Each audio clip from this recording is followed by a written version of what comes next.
Bapak, Ibu, saudara-saudari, dimanapun saudara berada pada saat ini, hari ini Senin 3 Januari 2022, saya mengajak kita bersama-sama untuk kembali mendengarkan dan merenungkan bagian daripada firman Tuhan. Sebelum kita membaca firman Tuhan, mari kita berdoa. Bapa kami yang ada di surga, terima kasih hari ini Engkau memperkenankan kami untuk kembali boleh ambil bagian, membaca, merenungkan, mendengarkan bagian daripada firman-Mu. Berkatilah kami semua yang akan mendengar dan akan menyampaikan firman-Mu, agar kebenaran firman-Mu yang diberitakan tidak menjadi sia-sia.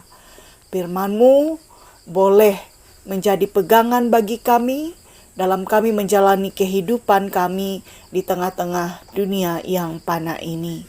Terima kasih ya Allah, dalam nama-Mu kami berdoa. Amin.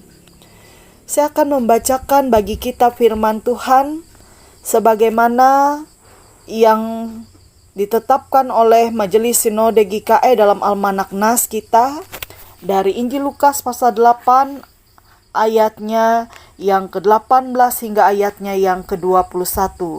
Di bawah judul perikop perumpamaan tentang pelita dan Yesus dan sanak saudaranya. Tidak ada orang yang menyalakan pelita lalu menutupinya dengan tempayan atau menempatkannya di bawah tempat tidur.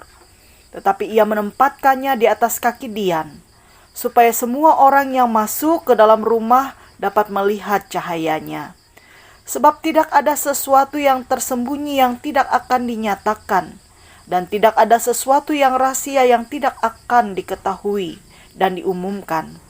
Karena itu perhatikanlah cara kamu mendengar, karena siapa yang mempunyai kepadanya akan diberi, tetapi siapa yang tidak mempunyai daripadanya akan diambil juga apa yang ia anggap ada padanya.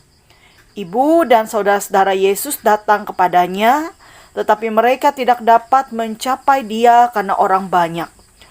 Orang memberitahukan kepadanya, ibumu dan saudara-saudaramu ada di luar dan ingin bertemu dengan engkau.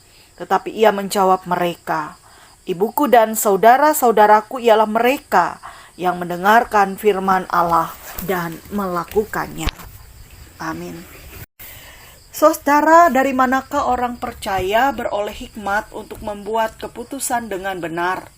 Dapat membedakan mana yang baik dan mana yang jahat, mana yang harus dilakukan dan mana yang tidak dilakukan?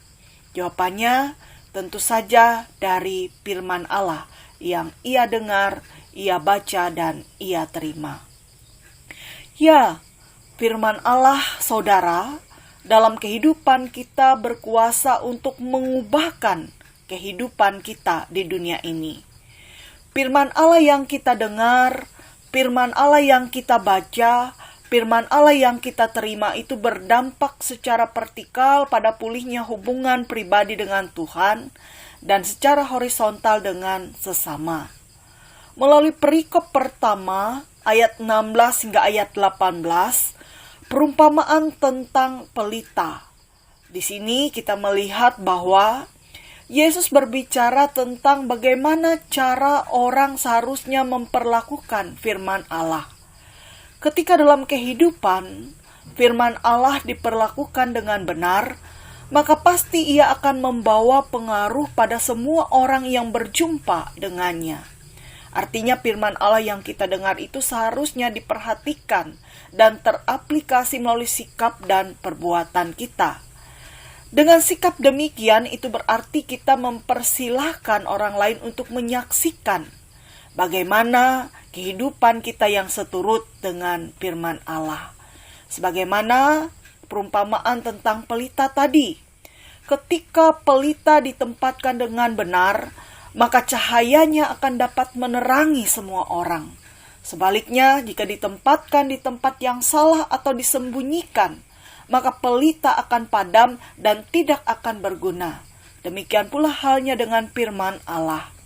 Karena itu dalam perikop selanjutnya ayat 19 sampai dengan ayat 21, Yesus menginginkan umatnya tidak hanya menjadi pendengar, tetapi juga sekaligus menjadi pelaku daripada firman Allah.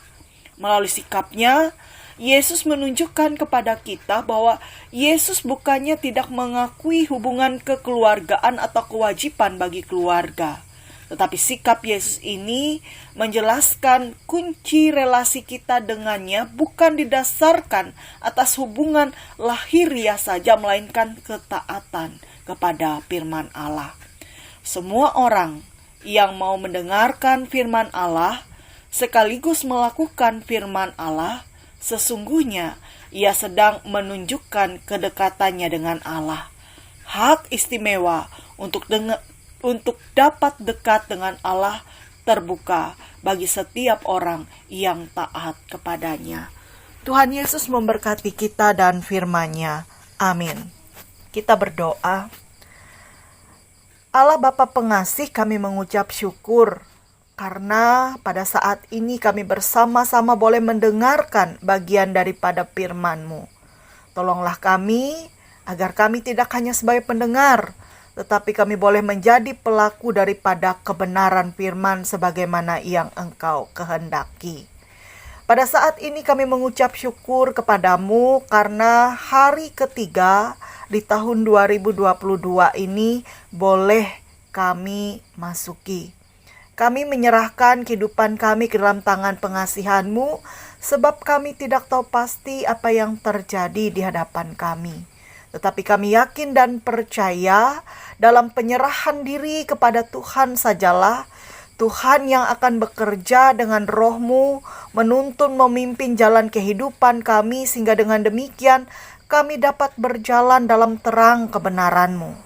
Berkat-berkat rohani, berkat-berkat jasmani dapat kami terima di dalam kehidupan kami. Pada saat ini kami memohon kepadamu ya Allah, kiranya Engkau memberkati persekutuan orang percaya, jemaat-jemaat yang ada di seluruh kawasan resort GKE Puruk Cahu ini. Kiranya Tuhan Engkau memberkati. Engkau memberkati pekerjaan pelayanan yang dilakukan. Engkau memberkati setiap program kerja yang direncanakan di sepanjang tahun 2022 ini. Sehingga dengan demikian, melalui pekerjaan pelayanan dan segala sesuatu yang kami lakukan untuk kemajuan pelayanan kami, nama Tuhan dimuliakan. Engkau memberkati seluruh kehidupan sidang jemaat-Mu. Berilah kesehatan, kekuatan yang baik bagi setiap orang. Berkati setiap usaha dan kerja yang dilakukan. Lindungi dan pelihara kami dengan kuasa kasih-Mu. Bebaskan kami dari segala kuasa-kuasa jahat yang dapat menekan kehidupan kami. Biarlah kiranya kami dapat mengalami kasih dan kemurahan dalam roh ketekunan dan taat kepada Tuhan. Terima kasih ya Allah, inilah seru doa dan permohonan kami. Dalam nama Tuhan Yesus yang telah mengajar kami bersama berdoa, kami alaskan doa-doa kami. Bapa kami yang ada di sorga, dikuduskanlah nama-Mu. Datanglah kerajaan-Mu, jadilah kehendak-Mu di bumi seperti di sorga. Berilah kami pada hari ini makanan kami yang secukupnya, dan ampunilah kami akan kesalahan kami, seperti kami juga mengampuni orang yang bersalah kepada kami. Jangan bawa kami dalam pencobaan, tapi lepaskanlah kami daripada yang jahat. Karena Engkau yang punya kerajaan dan kuasa dan kemuliaan sampai selama-lamanya. Amin. Tuhan memberkati kita. Tuhan memberkati engkau dan melindungi engkau. Tuhan menyinari engkau dengan wajah-Nya dan memberi engkau kasih karunia. Tuhan menghadapkan wajah-Nya kepadamu dan memberi engkau damai sejahtera. Amin.